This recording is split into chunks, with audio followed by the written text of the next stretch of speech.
Hi everyone. I'm going to read chapter, I think it's 4 of the Kebab. I've not really got anything more to say. So yeah, let's do this.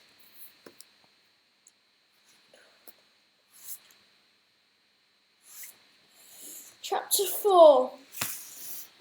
Chapter 4. The Quiet House. Mrs. Dovetail was buried in the graveyard in the city within the city, where generations of royal servants lay. Daisy and her father stood hand in hand looking down at the grave. For a long time Bert kept looking back at Daisy, at his tearful mother and grim-faced father led him slowly away. Bert wanted to say something to his best friend, but what had happened was too enormous and dreadful for words. Bert could hardly bear to imagine how he'd feel if his mother had disappeared forever into the cold, hard earth. When all their friends had gone home, Mr. Dovetail moved the purple wreath sent by the king away from Mrs. Dovetail's headstone and put in its place the small bunch of snowdrops that Daisy had collected that morning. Then the two Dovetails walked slowly home to a house they knew would never be the same again. A week after the funeral, the king rode out of the palace with the royal guard to go hunting.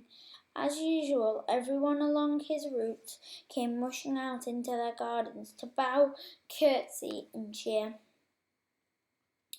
As the king bowed and waved back, he noticed that the front of one cottage remained empty. He realized that one cottage remained empty. It had black drapes at the windows and the front door. "Who lives there?" he asked Major Beamish. That's the Dovetail's house, Your Majesty," said Beamish. "Dovetail? Dovetail?" said the king, frowning. "I've heard that name, haven't I?" Yes, sire," said Major Beamish.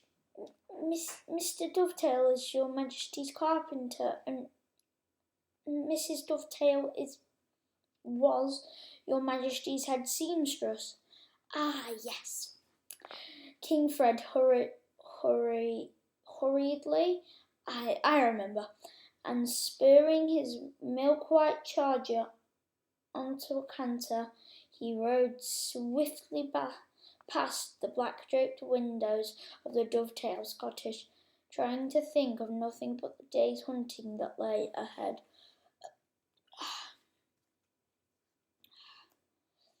But every time the king rode out after that, he couldn't help but fix his eyes on the empty garden and black-draped door of the cottage.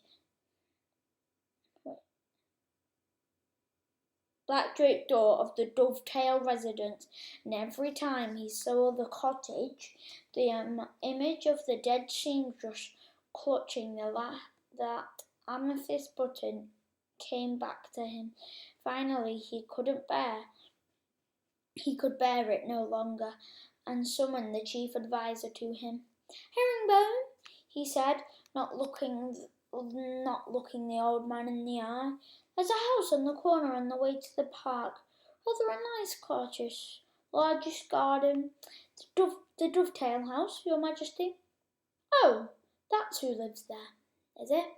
"Yeah," said King Fred airily. "Well, it occurs to me that it's rather a big place for a small family. I think I've heard there are only 2 of them. Is that correct?" "Perfectly correct, Your Majesty. Just 2, since the mother—" "It doesn't really seem fair, Herringbone," King Fred said loudly, "for that nice spacious cottage to be given to only 2 people, when there are families of 5 or 6, I believe he would be happy with a little more room.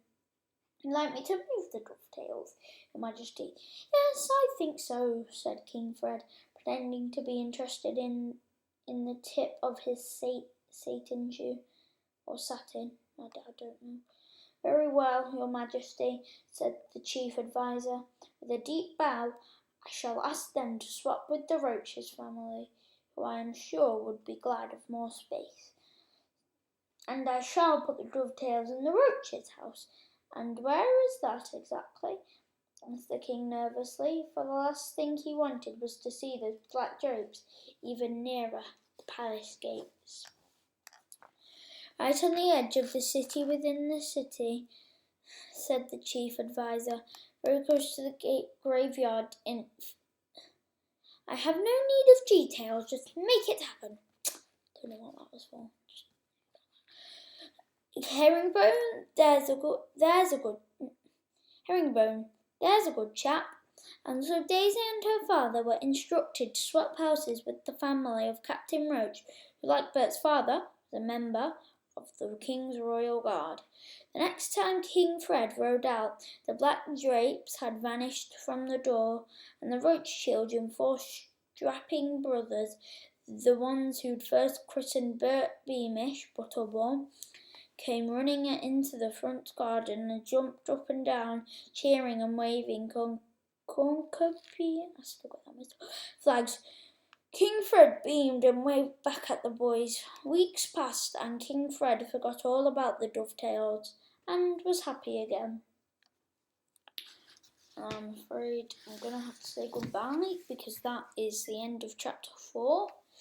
We're going to be on chapter, I think it's 5.